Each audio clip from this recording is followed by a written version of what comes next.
I'm on my arc, you know, taking away that angle. You know, right here, here's a shot. I'm there. I'm taking that away. And you can, as Mark would move, from like, I would say to start, almost right here, just so you guys can see. And then it really flattens out the angle. That angle, but I'm right here, and as he walked, he could walk all the way around this side right here.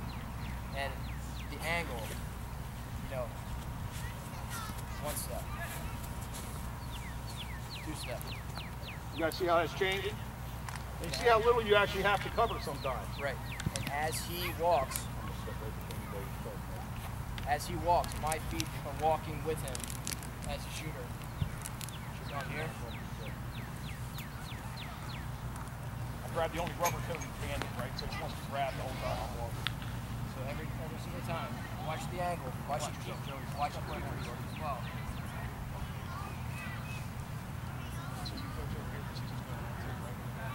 You see how tight that is, right? That's the only place the shooters have. That's it. Anything outside those ropes is a miss. You have to cover from about, so at most, a foot and a half to the right, a foot and a half to the left. I mean, a lot of people, we want you to take steps beyond that. We want you to cut down that angle. Right? And when you get over here to this, it's ridiculously tight. That's what the shooter has to shoot at, that angle.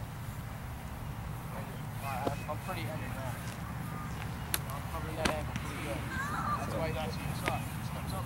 Right. Seriously, steps up. I mean, if Paris can see Paul said he's got you. Paul said he's got you. I'm going opposite side high.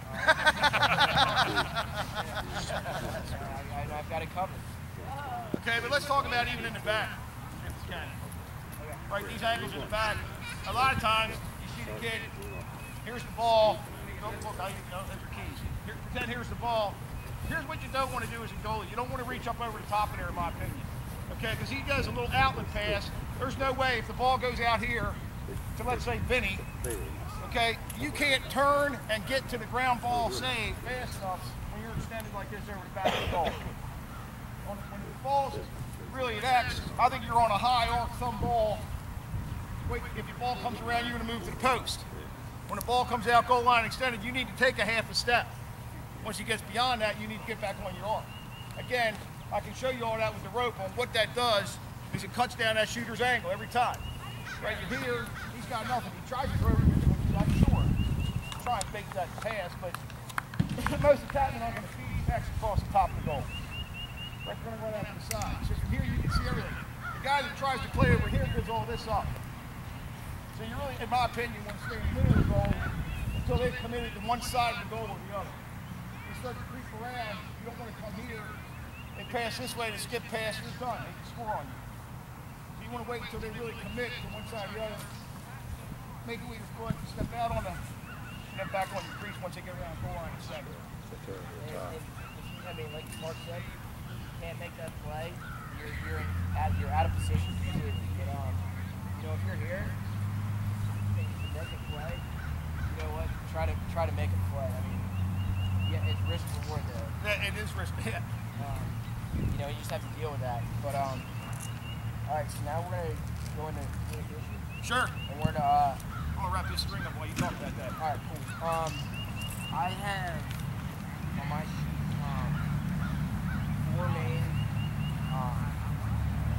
words for goalies that I say. Yes, you can say everything. You know, a lot of people say, Mark hates this. A lot of people think the goalie is the quarterback. Yes, the goalie is the quarterback, and you can say they direct everyone. That is completely true. But don't get caught up in saying, you know, a goalie that says too much is almost bad, in my opinion. So you're saying top right, top left, back right, back left, X, blah, blah, blah, blah, whatever.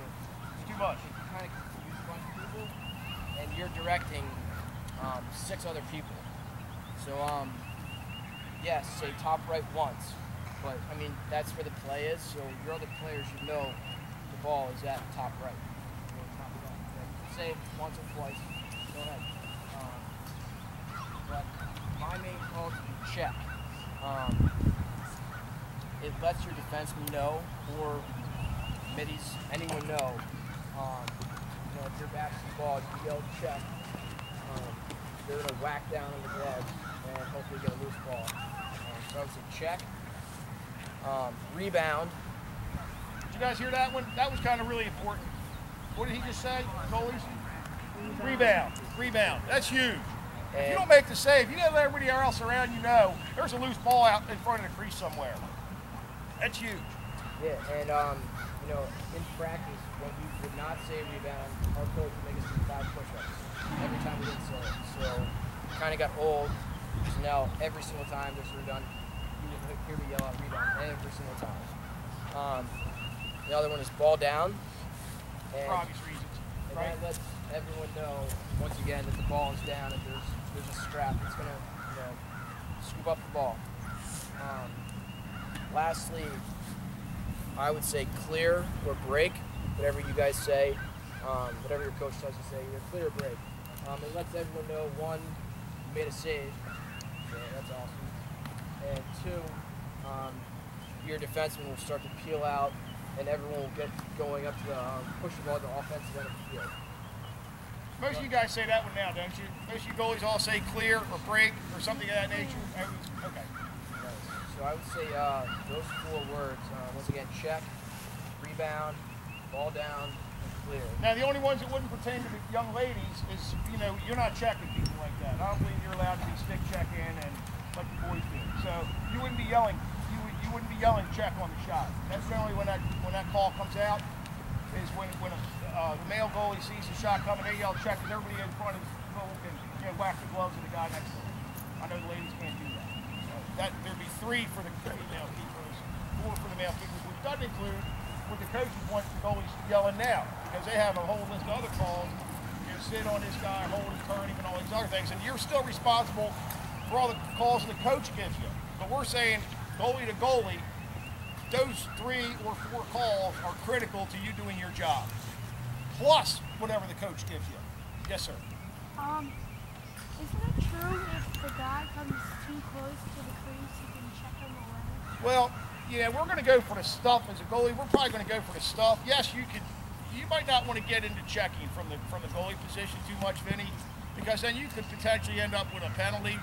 And man, it's really hard when your goalie has a penalty to have somebody in the cage. So I would leave those kind of checks that you just described to your defenseman.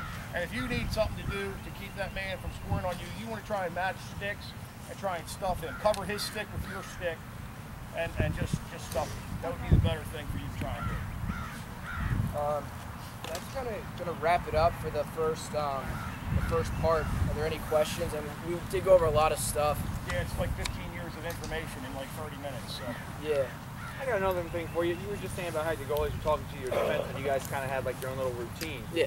Do you have your defensemen trained to block an area so that way it makes that angle tighter for you? That way they're kind of pushing that shooter on the end so they don't have a great larger question. shot? Yep, that is a great question. And yes, there's actually a couple of high school coaches here can tell you that they absolutely train their defensemen to do that. We call that a slide, or they have a defensive set and a slide package, and they would definitely be working on taking down the angles of those shooters. At the high school level, the goalie's job is to help participate in that and kind of remind or kind of ask kind of some of the defensemen, who's hot, who's number 1, who's number 2, who's the first slide, who's the second slide. I think at that level, the players really know what their job is. It just kind of adds some chemistry to the team to have that back and forth conversation between the defenseman and that goalie. But generally, I think the defense knows what their job is, but they definitely get the reminders from the goalie. No doubt about that. We don't teach them to actually block the shot, though. No. Defensemen don't block shots. Oh, I didn't mean block shots. I just meant pushing the No, they shooter. definitely push the shooters around. That's absolutely the job of defense. Get on that hip and drive that guy, out the sideline or out the alley or something like that. That's definitely the job of the defenseman. But yeah, they definitely all work together. Any other questions? Any questions from you folks sitting down? Any questions from the parents or the goalies? Hey, Mark. Yes, sir. How important it is to keep that stick still instead of twirling it? Yeah. Actually, we didn't go over that. Yes. All you goalies, you are not allowed to do this. And I know I got my little stick out here, but you're not allowed to do this. Okay, no twirling the sticks. You are a rock. You are set, and that's how you stay. Okay, why? We don't want to give the shooters the idea that we're nervous. You know, this is all like biting your fingernails. This is just a nervous habit, twirling the stick. Right, we're nervous. Man, here they come. Oh gosh. Oh man. Right there, they got you beat. You got to be a rock. You got to be solid, like you're not scared of anything. Bring it. You got game, I got game. Let's go. Okay, so no twirling. You want to hold in there tight, right? Solid. Don't give the shooters anything, because they pick up on that. Shooters are smart too, right? Mark, you have to twirl also after the Oh save. yeah. Oh gosh. And I've done this. How about this one? How about twirling the stick and then dropping the ball in the goal on yourself? I've done it. Talk about embarrassing. You only ever do it once. I only ever did it once. Jake may have never done that. I was a youngster, and I think I got this. And it's, you got 4 seconds to get the ball out of it. I'm doing it, and boom. All of a sudden, I see, and because I couldn't really feel the ball in my stick. The equipment was heavier back then, and boom, dropped it right in the goal. All of a sudden, I see the ref. Hands go up, whistle gets blown, and everybody's doing one of these. And in that half a second it takes you to twirl the stick or whatever, you may miss your midi breaking down the field. Right. Or the defender might have a chance to close while you're twirling the stick. Yeah, no twirling the stick. Goalies do not twirl Same. sticks. Boom.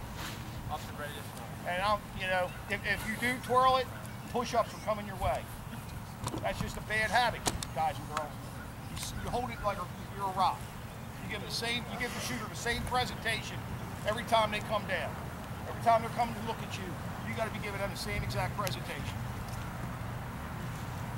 Thank you. All right, I think we're gonna take a little. If anybody has to use the facilities, we're gonna take a 5-minute break. And we're gonna go right into all our drills, and then we're done. So everybody needs to use the bathroom and get a drink of water. Go ahead. I brought some water if you need it.